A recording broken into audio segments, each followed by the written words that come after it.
¿Estás buscando películas, vidas de santos, documentales, talleres, conferencias y contenido seguro para los niños?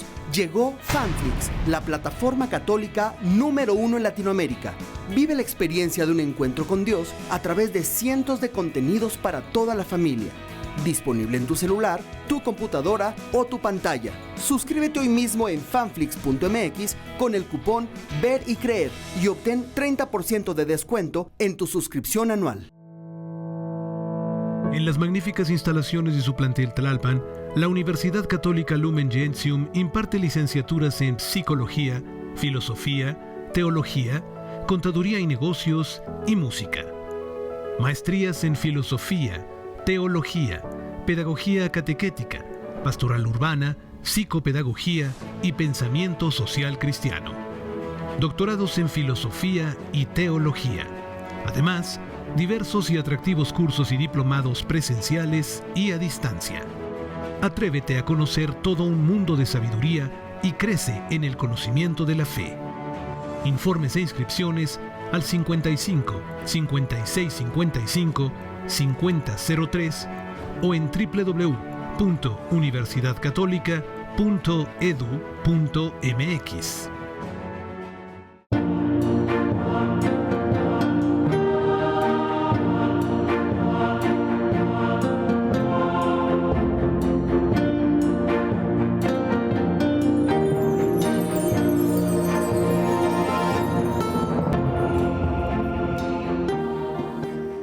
Ya estamos de regreso, queridos amigos. Miren, Cristian Rodrigo Iturralde es historiador revisionista. Él nació en Buenos Aires, es argentino, da conferencias por todo el mundo, ha estado en México dando un gran ciclo de conferencias y le pedí que hablara sobre la conquista de México a partir de este fascinante libro que me encontré y que se llama 1492, Fin de la barbarie, comienzo de la civilización en América. 1492, dice aquí Cristian, marca sin duda un antes y un después en la historia, muy particularmente para los indígenas americanos, pues no hablamos ya propia y exclusivamente de la significación histórica y científica y hasta metafísica y teológica que se puso el descubrimiento de un nuevo continente en el siglo XV, 4 veces más grande que Europa, sino de la liberación de la mayor porción de su población oprimida inhumanamente bajo la tiranía de distintos reyes y caciques. Pues es un tesoro. Es precisamente este tipo de obras las que hace un historiador revisionista, que suelen ser los historiadores valientes. Así que, querido Cristian, bueno, ¿dónde se consigue tu libro? Amazon. Gracias, Roberto. Amazon, y acá en México lo distribuye y lo publica Librería Prohibida de Guadalajara. Está en el catálogo. Así se llama. Así se llama, Librería Prohibida. Así es. Bueno, pues con razón está allí tu libro. Lamentablemente, ciertas cuestiones son muy incómodas, ciertas verdades son muy incómodas para algunas personas. ¿Sabes qué me encantaría que nos platicaras, hacer un programa contigo de la Santa Inquisición? Por supuesto. Es otra cosa que hay que revisar. Totalmente. ¿Lo hacemos? Sí, por Conste, supuesto. Cristian. Vamos nomás. Bueno, pero sigamos por ahora con la conquista. Ok. Entonces, a ver, ¿cómo es posible que un hombre haya sido un gran estratega militar o lo que sea, haya conquistado toda una nación con un puñado de hombres? Claro. O sea, con menos de 1000. Sí. ¿Sabes que en la Basílica de Guadalupe caben 15,000 personas? O sea, eso no es un ejército, eso es un piquete, un pelotón. Totalmente. Y le digo, la respuesta a esta pregunta que usted hace nos va a permitir de algún modo desarticular gran parte de la mentira histórica del relato indigenista y anticristiano, anticatólico, porque como bien usted dice, llega España acá, llega Cortés, bueno, hay incluso historiadores que hablan de 400 hombres, pero como fuere, en su mayor parte no eran ni siquiera soldados profesionales, y sin embargo enfrente tenía el Imperio Azteca, la región mesoamericana, estaba compuesta por 5 o 6 millones de personas, según los estudios de Ángel Rosenblatt, que es en este sentido, digamos, la persona más prestigiosa que ha estudiado el tema de la población. Entonces tenemos 400 o 800 hombres contra 5 o 6 millones, ¿verdad? 5 o 6 millones. No, es increíble. No, pero aparte la gran diferencia estribaba en que, además, el Imperio Azteca era un imperio eminentemente guerrero. Era un pueblo que estaba entrenado en las artes de la guerra desde la más tierna infancia. Entonces, ¿cómo hizo? Y como bien dice usted, evidentemente ese puñado de hombres hubo de contar con cierta ayuda, con un apoyo muy importante, proveniente ¿de quién? De otros pueblos indígenas. Ajá. Esto es lo que no se dice. Por eso yo en general hablo de gesta de liberación, desde la perspectiva de los propios indígenas que estaban sometidos inhumanamente al régimen despótico de los aztecas. Entonces, fíjese usted, Roberto, cuán desesperados deben haber estado y cuán mal debe haber sido la situación de esos indígenas que decidieron aliarse a un europeo que había llegado hace 5 minutos. Entonces, evidentemente, la situación de estos indígenas era mala por decir poco. Entonces, evidentemente, con esta alianza, que no fue solo una alianza circunstancial, sino que, como veremos luego, va a perdurar en el tiempo porque se van a fusionar ambas culturas, bueno, así lograron vencer al Imperio Azteca y lo propio se hizo después con los incas. ¿Tlaxcaltecas? Sí. Exactamente, Tlaxcaltecas. Fueron sus principales aliados. Exactamente, porque eran muy enemigos de los aztecas. Bueno, yo le voy a platicar una cosa, Cristian. Sí. Apenas hace unos meses, cuando se celebraron los 500 años, porque todo tiempo se cumple, ¿no? 500 años de la caída de Gran Tenochtitlan. En Tlaxcala hubo una fiesta de la que nadie habló. No diga. Pero los tlaxcaltecas lo celebraron como su propia victoria. No sabía eso. ¿Qué tal? O Qué sea, buen dato que todo me- es según el color del cristal con quien se mira. O sea, ¿qué estaban celebrando en Tlaxcala apenas hace unos meses? Pues que hace 500 años le zumbamos en la cara a estos del Imperio Azteca. Qué interesante, Roberto. Sí. Después le voy a pedir, voy a querer Sí, claro. revisar, ver eso. Qué interesante. Bueno, ahí lo vemos. Como una fiesta propia, ¿no? Exacto. De una victoria propia. Es que fue el triunfo de todos, como digo. Fue cuando un gran amigo mío dice, que está casualmente sentado aquí cerca nuestro, dice que está mal cuando alguien refiere, dice, vinieron los españoles. O, no, vinimos, nosotros somos parte y parte, ¿verdad? En este sentido. Es decir, que la victoria de los tlaxcaltecas es la victoria de todos los americanos, ¿verdad? Sí. Pero bueno, y después, perdón, usted, Roberto, me había hecho otra pregunta. Sí, pero antes quiero ver más información. Sí. Porque es fundamental el asunto de la fe. Sí, O sea, bueno, mi otra pregunta es, ¿cómo es que nunca hubo después un levantamiento, una sublevación, un acto de protesta, ¿no? Hombre, el que está conquistado siempre, la historia nos lo ha dicho, forma un grupo de resistencia y le hace la vida imposible al que está ocupando el territorio. Aquí nunca, ni uno de ellos, ¿no? ¿Cómo es posible? Pero antes, un asunto muy importante, la fe, Cristian, ¿o no? O sea, la fe vino con ellos. sí, sí. ¿Sí? ¿Cómo fue la llegada de los primeros evangelizadores a México, los primeros que trajeron la fe en Jesucristo a esta nación? Un asunto que también influyó en la conquista. Los primeros frailes franciscanos en México.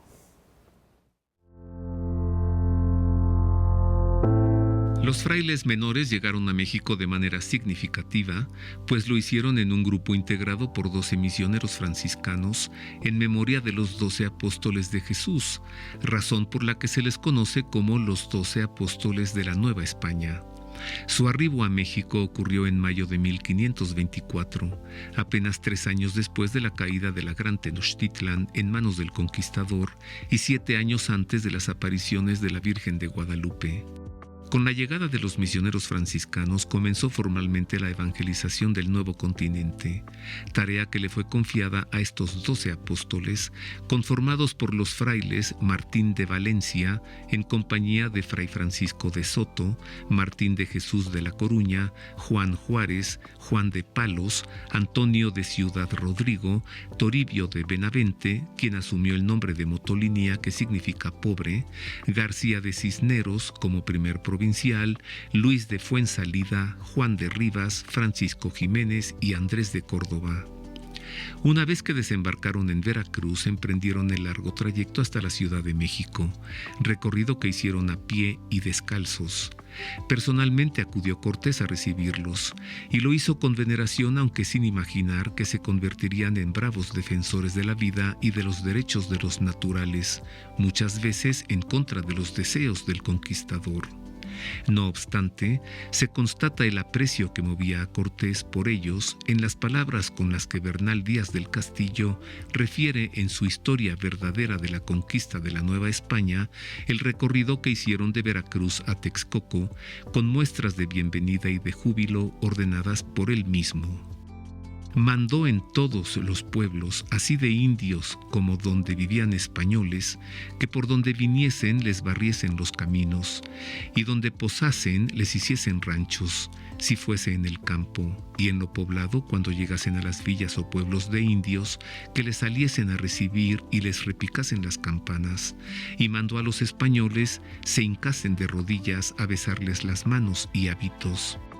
Ya que llegaban, el mismo Cortés, acompañado de nuestros valerosos y esforzados soldados, los salimos a recibir. Juntamente fueron con nosotros Guatemuz, el señor de México, con todos los más principales mexicanos. Y ya que nos encontramos con los reverendos religiosos, el primero que se arrodilló delante de Fray Martín de Valencia y le fue a besar las manos fue Cortés, y no lo consintió, y le besó los hábitos y a los demás religiosos, y así hicimos todos los más capitanes y soldados que allí íbamos, y Guatemuz y los señores de México.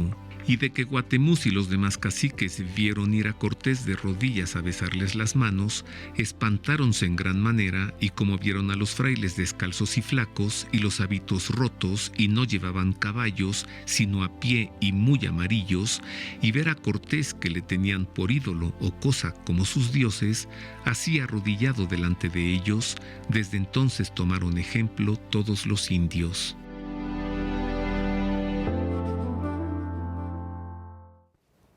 ¿La fe, Cristian, la fe tuvo que ver? Fue fundamental, especialmente para el proceso de consolidación de este nuevo orden, porque incluso hablábamos con vos, Roberto, fuera de cámara, y decíamos, claro, estaba en el propio interés y beneficio del indígena el buscar y aceptar este nuevo Dios, porque los indígenas estaban acostumbrados a dioses completamente, o deidades completamente vengativas, sedientas de sangre. No hay más que ver las imágenes de esas deidades, ídolos que ellos tenían, para ver que eran realmente luciferinos. Sí. Vean esos rostros y creo que cualquiera va a poder coincidir con nosotros. Y sin embargo, ven que este Dios nuevo que se les acercan, el Dios cristiano, a ellos los descoloca porque es un Dios que dio la vida por todos los hombres, que dio la vida por todos nosotros. Los dioses que ellos tenían, contrariamente, no solo no dan la vida por su propio pueblo, sino que pide la vida y la sangre de su propio pueblo. Es decir, que se alimenta de la sangre, de torrentes de sangre de su propio pueblo. Entonces ellos ya van viendo la gran diferencia que existe entre un Dios y sus antiguas deidades. Y yo creo que especialmente aquí también tuvo, lógicamente, muchísimo que ver la primera vez que ellos toman contacto con la imagen de la Virgen de Guadalupe, ¿verdad? Ellos ven acostumbrados a ese tipo de deidades maléficas, vengativas. Claro, ven el rostro dulce de la Virgen, el rostro sereno, el rostro maternal. Y yo creo que esa imagen impactó de tal modo, yo creo que penetró en las fibras más íntimas de todos los pueblos indígenas y evidentemente ellos dijeron, este es el verdadero Dios, esta es nuestra verdadera fe. En cuanto la Virgen de Guadalupe viene a México y se presenta como la madre del Dios por quien se vive, ese día terminaron los sacrificios humanos. Es bien sabido. Exacto. Es un acontecimiento celestial, ¿sí? Providencial. Sí. ¿Tenemos que exigir que España nos ofrezca una disculpa? O sea, ¿de qué? España tendría que exigir, o deberíamos agradecerle, a la Iglesia Católica, ¿no? Y los propios indígenas deberían agradecer a la Iglesia Católica y a España que llegaron, porque si no hubieran tenido dos destinos los indígenas si no hubiera llegado España y la Iglesia. O hubieran sido comidos y ejecutados por los aztecas, o los que luego conquistaron a los aztecas, o hubieran sido ejecutados por los protestantes y los británicos al norte del continente. Entonces deberían agradecer que llegó España y llegó la Iglesia. Vamos a hacer una pausa. Sí, cómo no. Es breve. Vuelvo con esto. ¿Cómo explicar que nunca hubo después un solo levantamiento, una sola protesta, una sola rebelión, sin resistencia? Un pueblo que se mantuvo así, sin resistencia. Una pausa, volvemos con esto y con más.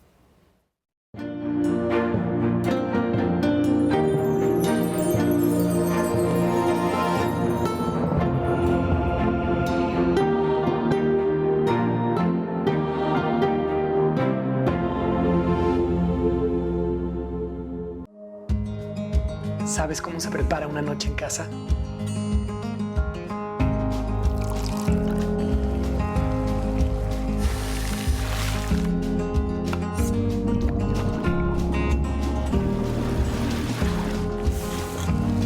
Todo comienza con la Moderna. Desde su fundación, en el Hospital Dr. Germán Díaz Lombardo, se atiende gratuitamente a los niños de 0 a 13 años de edad, en ortopedia y traumatología de padecimientos del sistema muscular esquelético. Atendemos a todos los pacientes y necesitamos donativos que son deducibles. Requerimos de ayuda para continuar con nuestra labor y crecer en beneficio de la sociedad. Somos especialistas en atención pediátrica y para adultos, consulta externa, quirúrgico, parálisis cerebral infantil, trastornos neurológicos, terapias física, estática y dinámica en tanque y electroestimulación.